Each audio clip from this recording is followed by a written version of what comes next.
मनिहारी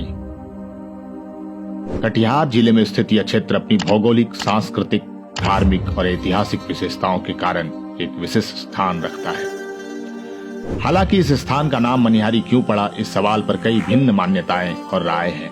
पर सबसे प्रचलित मान्यता के अनुसार यहाँ भगवान श्री कृष्ण आए थे और उनकी मणि खो गई थी और इसलिए इस स्थान का नाम मनिहारी है। यह मान्यता इसलिए भी बलवती होती है क्योंकि यह क्षेत्र द्वापर में अंग प्रदेश के अंतर्गत आता था, जिसके राजा कर्ण थे।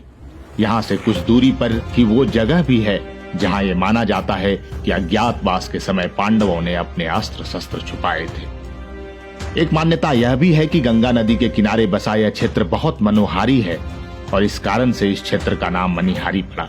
खैर, इस नाम के पीछे वजह जो भी हो, यह क्षेत्र अपनी विविधताओं के साथ काफी अद्भुत है। यह क्षेत्र ऐतिहासिक रूप से भी काफी समृद्ध है। यहाँ से कुछ ही दूरी पर स्थित बल्दियाबाड़ी में सन 1756 में एक बहुत महत्वपूर्ण युद्ध हुआ था, जिसे बैटल ऑफ मनिहारी के नाम से भी जाना जाता है। बंगाल के सूबेदार सिराजुद्दौला को उस समय पूर्णिया के फौजदार शौकत जंग की बढ़ती शक्ति का इल्म हो गया था और उसने अपने सेनापति राम मनोहर लाल के नेतृत्व में एक डिवीजन साहिबगंज भेजा, जबकि एक दूसरे डिवीजन का नेतृत्व सिराजुद्दौला खुद या फिर उसके रूप में मीर जाफर का बेटा मीर मीरान कर रहा था।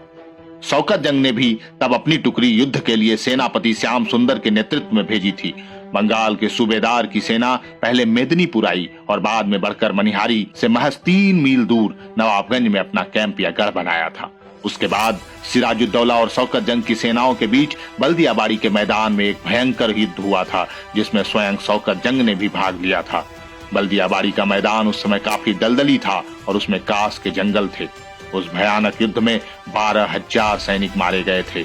वैसे तो सिराजुद्दौला का आदेश था कि शौकत जंग को जिंदा पकड़ कर लाया जाए, पर हाथी पर सवार करके जब उसे दलदल पार कराया जा रहा था, तभी एक गोला उसके सर पर लगा और शौकत जंग इस युद्ध में मारे गए थे। आज इस युद्ध को भले भुला दिया गया हो, पर यदि शौकत जंग की जीत होती तो शायद बंगाल के सूबेदार शौकत जंग भी हो सकते थे। पलासी के प्रसिद्ध युद्ध को भी इस युद्ध से जोड़कर देखा जा सकता है, क्योंकि इसी मीर मीरान के आदेश पर मोहम्मद अली बेग ने सिराजुद्दौला की इस युद्ध में हत्या की थी। स्थान का वर्णन महान साहित्यकार और लेखक फणीश्वरनाथ रेणु के मैला आंचल में भी मिलता है, जिसमें मनिहारी घाट स्टेशन का जिक्र है। उस समय यह पूर्णिया का ही एक भाग था। मनिहारी की धरती भारत सरकार द्वारा 1975 में पद्म भूषण से सम्मानित विलक्षण प्रतिभा के धनी एक कहानीकार, उपन्यासकार, कवि, नाटककार एवं लेखक बलाई चंद्र मुखोपाध्याय उर्फ बनफूल की जन्मभूमि भी रही है, जिन्हें फिल्म अर्जुन पंडित के लिए फिल्म फेयर का बेस्ट राइटर का पुरस्कार भी मिला था और जिनकी एक प्रसिद्ध पुस्तक हाटे बाजारे के नाम पर भारतीय रेल की एक रेलगाड़ी भी चलती है। गंगा नदी के किनारे बसा यह क्षेत्र धार्मिक आस्थाओं का केंद्र है। यहाँ हर साल गंगा स्नान के लिए लाखों की संख्या में श्रद्धालु आते हैं। माघ, कार्तिक और सावन के महीनों में तो यहाँ काफी दूर, यहाँ तक कि नेपाल से भी श्रद्धालु बड़ी भारी संख्या में पहुँचते हैं। जन्म के बाद मुंडन से लेकर शमशान तक की यात्रा का गवाह यह स्थान सीमांचल क्षेत्र में छोटी काशी का रूप ले लेता है। कटिहार मुख्य शहर से एक सड़क इस स्थान को सीधे जोड़ती है। हालांकि अभी एक परियोजना कार्यान्वित हो रही है, जिसके बाद एक 4 लेन सड़क गंगा नदी पर बने पुल के माध्यम से इसे झारखंड राज्य से जोड़ेगी। अभी पानी में चल रहे मालवाहक जहाजों, यात्री जहाजों और नावों के माध्यम से मनिहारी घाट और झारखंड राज्य के साहेबगंज के बीच आवागमन होता है।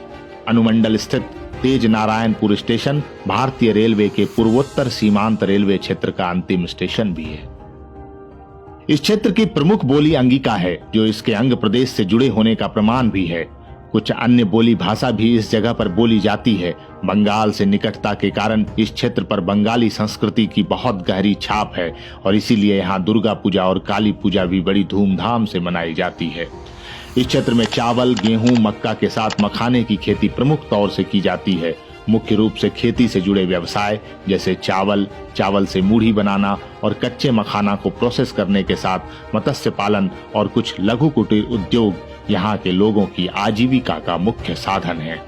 गंगा के किनारे स्थित पीर पहाड़ और सत्संग मंदिर यहाँ के दार्शनिक स्थल हैं, जबकि गोगाबिल झील पक्षी विहार इस क्षेत्र का मुख्य आकर्षण है, जहाँ विदेशी पक्षियों, खासकर साइबेरिया से आने वाले पक्षियों को देखने भारी संख्या में लोग आते हैं। हर साल आने वाली बाढ़ इस क्षेत्र के लिए सबसे बड़ा अभिशाप है, जिसके कारण हर वर्ष लोगों को काफी नुकसान झेलना पड़ता है। साथ ही गंगा नदी का कटाव भी इस क्षेत्र के लिए बहुत बड़ी समस्या है। इस क्षेत्र के कई समृद्ध गांव गंगा नदी के कटाव में अस्तित्व खो चुके हैं और कोसी महानंदा के साथ गंगा नदी में आई बाढ़ कई बार तो इस क्षेत्र के लिए प्रलय रूप ले लेती है। और वो कहते हैं ना, ठोकरें इंसान को चलना सिखाती है। इस क्षेत्र ने बाढ़ की विभीषिका के साथ जीना सीख लिया है और मुसीबतों में मुस्कुराते चेहरे और अकपट भोलापन इस क्षेत्र को जीवट चरित्र वाला क्षेत्र बनाता है।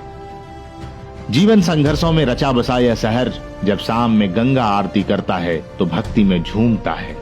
मानो ऐसा लगता है कि यह छोटा काशी नहीं बल्कि पूरा काशी हो गया हो। संस्कृति, आस्था और इतिहास की यह नगरी बड़ी मनोहारी है।